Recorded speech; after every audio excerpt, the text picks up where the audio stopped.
Hello everyone, কেমন আছো তোমরা সবাই? আশা করছি সবাই অনেক বেশি ভালো আছো। আজকে আমি তোমাদের সাথে আমার নতুন বাসাটা শেয়ার করব। এখনও যদিও গুছাইনি সব কিছু, তারপরও আমি চেষ্টা করব তোমাদের সাথে সব কিছু শেয়ার করার, তোমাদেরকে সব কিছু দেখানোর। তো আমার সাথে চলো, আমি তোমাদেরকে দেখাচ্ছি। তোমরা কিন্তু অবশ্যই জানাবে আমার আগের বাসাটা বেটার ছিল না এখন। এইটা হচ্ছে বাসার মেন ডোর, আর এটা হচ্ছে আমাদের ড্রয়িং স্পেসটা। এখানে আমি শুধু আমার সোফাগুলো রেখেছি, আর ওইখানে আছে কিছু মিউজিক্যাল ইনস্ট্রুমেন্ট। আর ছবি টবি এখনও ওয়ালে তেমন কিছু লাগেনি, যেহেতু কালকে মাত্র উঠেছি। এখানে তো আমার নিউ কার্পেটটা রেখেছি, আর বড় কার্পেটটা ওইটা ওয়াশ করার পরে আমি সেট করব। আর এখানে এটা রেখেছি, এটাতে এখনও ঠিকঠাক মতো সব কিছু দেওয়া হয়নি। এই যে সোফা টোফা এখানে রেখেছি। হ্যাঁ, এগুলো কাভার থেকে এখনও খুলিনি, যেহেতু কালার করতে হবে। আর এটা ডাইনিং স্পেস, আমাদের যেহেতু ডাইনিং নেই, যার কারণে ডাইনিংয়ের এই জায়গাটা ফাঁকা রেখেছি। এখানে টিভি সেট করেছি। এখানে একটা ওয়াশরুম আছে, এখানে এই টেবিলটা রেখেছি, এটা পরে সেট আপ করবো কীভাবে করা যায়। আপাতত এখানে রেখেছি। এখানে ফ্রিজ, এখানে কর্নার, এখানে ফ্লাওয়ার ভাসটা আছে। এখান দিয়ে বিশাল বড় একটা জানালা আছে, প্রচুর আলো বাতাস আসে এখান দিয়ে, রোদও আসে বাতাসও আসে। এটা ওয়াশরুমটা দেখানোর কিছু নেই, তারপর আমি দেখিয়ে দিচ্ছি। এই যে ওয়াশরুমটা বড় আছে, আগের থেকেও বড় আমার মনে হয়। ওয়াশরুমটা আগেরটা থেকে অনেকটাই বড়। এটা হচ্ছে রান্নার রুম। রান্নাঘরটা অনেক বড়, বিশাল বড় রান্নাঘরটা, আমার আগেরটা থেকে অনেক বড়। এখানে এখনও কাঁচা জিনিসপত্র আছে। এখানে হচ্ছে চুলা, এখানে সব কিছু আছে। বেসিনটা অনেক বড়, সব কিছু মানে রাখার জন্য অনেক বড় স্পেস আছে। আগেরটা থেকে অনেক বড় রান্নাঘরটা। আর এখানে হচ্ছে আমি আমার একটা রেখেছি। এটা হচ্ছে রান্নাঘর। এবার চলো আমি রুমে যাই।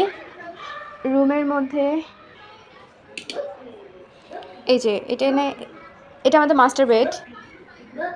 এই ঠাকুর আসন এখানে রেখেছি। এখানে আমাদের ওয়ার্ডরোব, এখানে আমাদের ড্রেসিং টেবিলটা, এখানে একটা ওয়াশরুম, এটা হাই কমেন্ট। এই যে এখানে আপাতত এগুলোই রেখেছি। আর এখানে কিছু কাছের জিনিস আছে, ছবি টবি আছে। এখানে আমার শাড়ি ব্লাউজ আছে, প্রাচ্যের ড্রেস আছে, ব্যাগ ট্যাগ, এগুলো এখনও তেমন গুছাইনি। এটা হচ্ছে আরেকটা ব্যালকনি। বারান্দাটা মোটামুটি বড়ই আছে। ওইখানে একটা ফ্লাওয়ার রেখেছিলাম, ওইটার ফ্লাওয়ারের যে বাসটা ওইটা ভেঙে গেছে, যার কারণে এটা এখানেই রেখে দিচ্ছি। এবার নেক্সট রুমে চলো। এখানে হচ্ছে আরেকটা বেড, ওকে। এখানে আলমিরাটা, এখানে ওয়াল শোকেসটা রেখেছি। এখানে আমার এই ট্রলিতে আমার শাড়িগুলো এখনও আছে। ওইখানে প্রাচ্যের ঝুড়ি সব। আর এখানে খুব সুন্দর একটা জায়গা আছে, আমি চাইলে এখানে কিছু ফ্লাওয়ার ভাসও রাখতে পারবো, কিছু রোদেও শুকাতে পারবো। এখানেও বড় একটা জানালা দেওয়া আছে, প্রচুর বাতাস আসে এখান দিয়ে। উপরে সানসেটের মতো সিস্টেম করে দিছে এখানে। আর এখানে বেলকনিটা আমি লাইটটা দিয়ে নিই, ওয়েট। এই যে এটা হচ্ছে বেলকনি, এটা ওইটা থেকে একটু বড়। এখানে ময়লার ঝুড়ি, কাপড় চোপড়ের। এখানে কাছের গাড়ি, আর এখানে আমার সব ফুল গাছ, সব গাছ। এখনও ঠিকঠাক মতো সব কিছু গুছানো হয়নি। বাসাটা রং টং করাতে হবে, যেগুলো রং টং করাতে হবে। এই তো আমার বাসা মোটামুটি এতটুকুই, যদিও এখনও গুছানো তেমন হয়নি। তা আশা করছি আমার বাসাটা আগেরটার থেকে তো এটা একটু বড় সড়ো হয়েছে, ভালো লেগেছে। এটা আলো বাতাসও, আগেরটা তো আলো বাতাস আসতো, বাট এটাতে প্রচুর আসে, ভালোই লাগছে। প্রাচ্যের জন্য খুব বেশি একটা সুবিধা হয়েছে, কারণ ও ঘুরে ঘুরে খেলাধুলা করতে পারে, এই যে সব কিছু।